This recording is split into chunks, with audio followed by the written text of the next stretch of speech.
un virus qui a disparu aujourd'hui peut se réfugier chez une espèce d'oiseau et considéré comme réservoir, et là, il peut se transformer, subir une recombinaison et réapparaître après.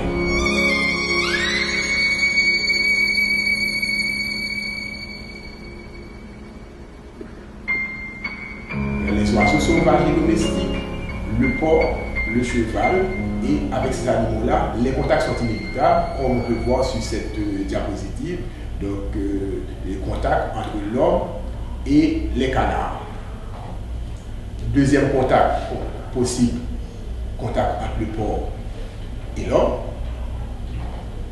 Troisième contact entre le porc et les chevaux, parce que le cheval est également sensible à des sous-types de virus de la grippe, et en contact avec l'homme, donc il peut y avoir possibilité de transmission. Le cas des oiseaux. Les oiseaux, de leur côté, hébergent tous les sérotypes ou bien les sous-types de virus du groupe A, même ceux disparus en pathologie humaine. Ça veut dire quoi?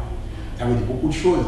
Un virus qui a disparu aujourd'hui peut se réfugier chez une espèce d'oiseau et considéré comme réservoir, et là, il peut se transformer, subir une recombinaison et réapparaître après.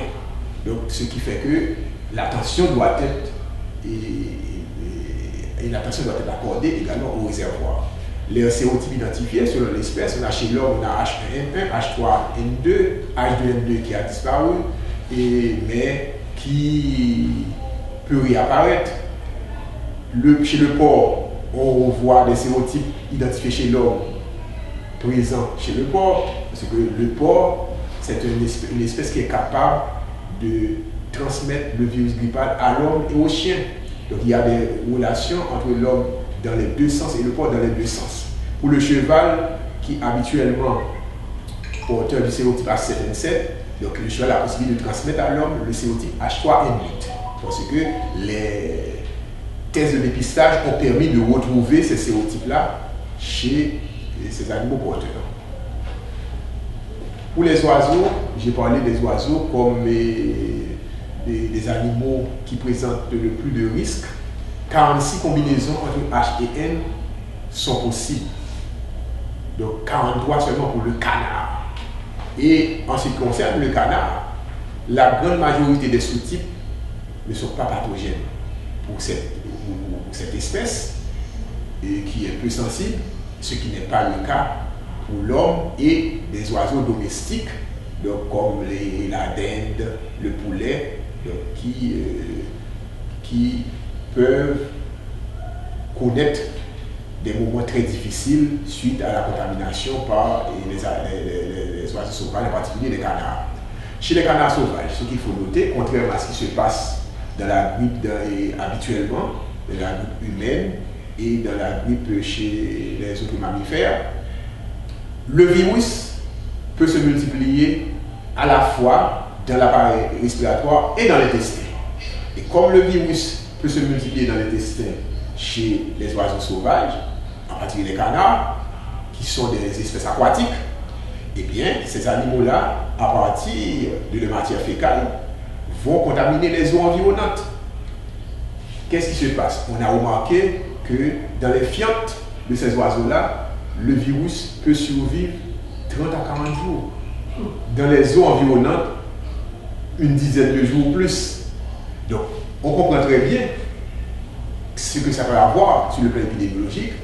Un virus présent dans l'eau et qui vient d'un oiseau sauvage peut être transmis à un animal domestique, on va dire des canards domestiques qui viennent se baigner dans l'eau et retourner à la ferme, dans un élevage, pour contaminer d'autres espèces, y compris le porc, y compris l'homme.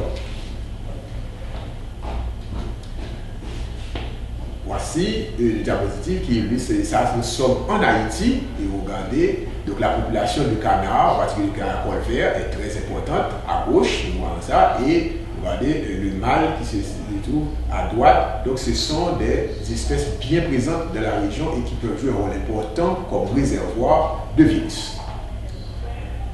Le site de transmission montre que résume ce que je disais tout à l'heure.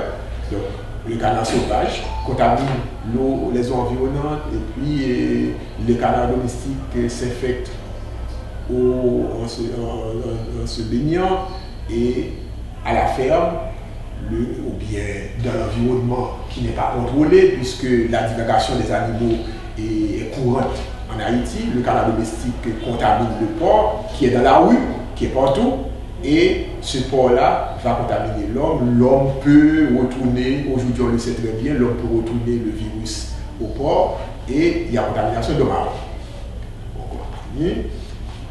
Donc, on remarque que les oiseaux sont donc le principal réservoir du virus de la grippe et la principale source d'infection chez les mammifères et l'homme. Quelques symptômes pour montrer ce qui se passe chez l'animal, n'est pas tellement différent de ce qui se passe chez l'homme. Donc les symptômes de la grippe chez l'animal, c'est fièvre, abattement, anorexie, perte d'appétit, les éternuements, et œdème facial, et cyanose qui montre des difficultés respiratoires, et mortelles surtout chez les jeunes, c'est la même chose pratiquement qui se passe chez l'homme. La toux, du jetage nasal, comme on voit cette photo-là, des écoulements oculaires, la dyspnée, des difficultés respiratoires, et chez les pondeuses, on observe une chute de ponte. Alors que chez les animaux réservoirs, donc ça, tous ces symptômes-là, c'est un symptôme chez les animaux sensibles, en particulier les animaux domestiques sensibles. Nous pouvons parler de daims, de poulets et de jeunes animaux, et dans l'espèce porcine et les chevaux. Mais pour les réservoirs, le plus souvent, il n'y a pas de symptômes, c'est asymptomatique. Donc, ce qui crée un problème. Il faut faire le diagnostic différentiel entre la grippe qu'on rencontre et d'autres maladies qui existent chez nous. La hypotrachéite infectieuse qui touche l'appareil respiratoire, donc, et qui se traduit essentiellement par des lésions au niveau de la trachée des poules. Ça, cette lésion-là, c'est ce qu'on a vu avec beaucoup de mortalité dans un élevage de poulets et dans la région de Gressier. Donc, des hémorragies au niveau de la trachée, donc, qui empêchent l'animal de respirer. Là, la comparaison maintenant, c'est la bronchite infectieuse. Donc, je parlais de ça au début de la présentation, qui est également un coronavirus qui existe dans notre pays depuis plus d'une vingtaine d'années et qui se traduit par des troubles respiratoires, des difficultés de la dyspnée. Donc, chez les animaux, on voit sur ce coq à gauche et sur ce poulet donc, à droite, en haut. Et la bronchite infectieuse, une maladie pour laquelle il existe un vaccin H52 ou bien H120, donc on a l'habitude d'utiliser ici, donc pour prévenir cette maladie-là. Et chez les pondeuses, ça entraîne, la ponte ne s'arrête pas, mais comme on voit sur la diapositive d'en bas, donc les œufs sont déformés, il y a des petits œufs, des œufs de forme anormale, donc c'est que ça donne comme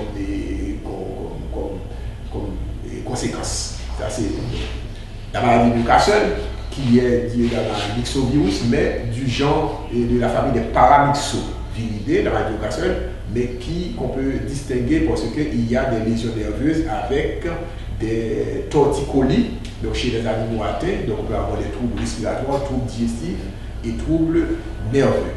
Donc, ce qu'il faut comprendre en ce qui concerne ce qui se passe chez l'animal, c'est que le coronavirus a toujours existé. Le coronavirus, c'est dès que ça peut être la cause déterminante d'une maladie comme la bronchite infectieuse des oiseaux, mais dans d'autres maladies telles que la maladie de Newcastle et la maladie respiratoire chronique chez les oiseaux, le coronavirus intervient pour jouer un rôle de cause favorisante.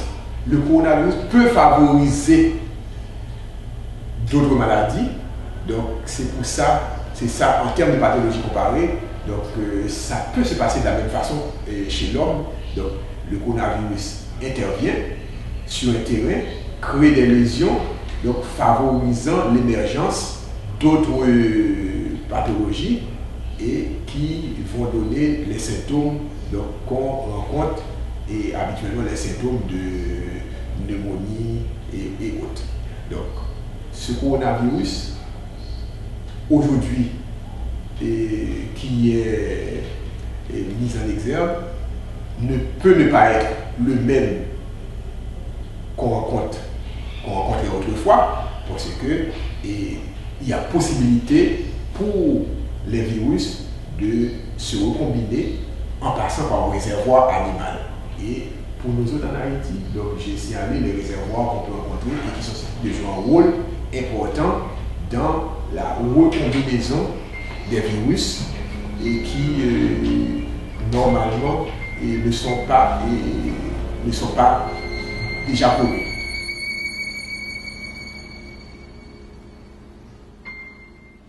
Sensibilisation sur les moyens de prévention, d'abord, à la fin de tous les articles publiés sur la grippe, nous avons insisté sur le lavage des mains. Lavage des mains aussi fréquemment que possible.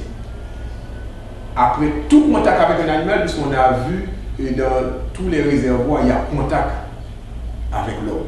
Donc le lavage des mains est important et il faut regretter le fait qu'il y a une négligence depuis la consécration de la journée mondiale du lavage des mains en 2008.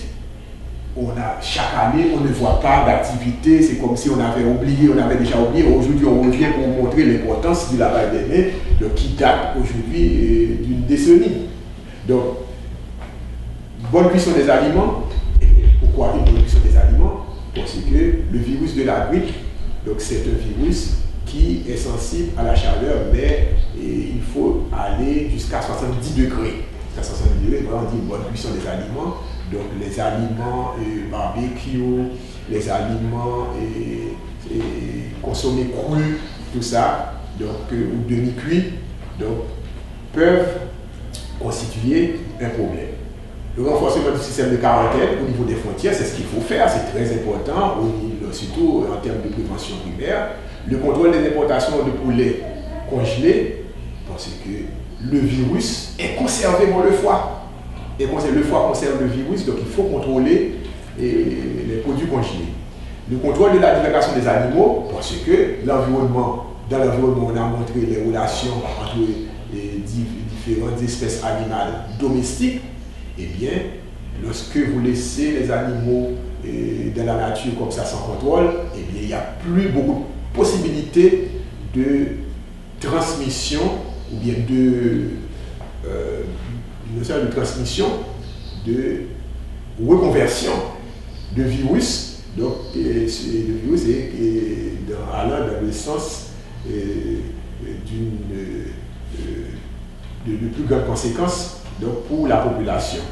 Le contrôle, une bonne gestion des déchets solides est importante aussi, puisque la présence des déchets favorise la présence des animaux, parce que les animaux, on les voit, donc ils viennent se nourrir à partir des déchets, donc il faut contrôler les déchets.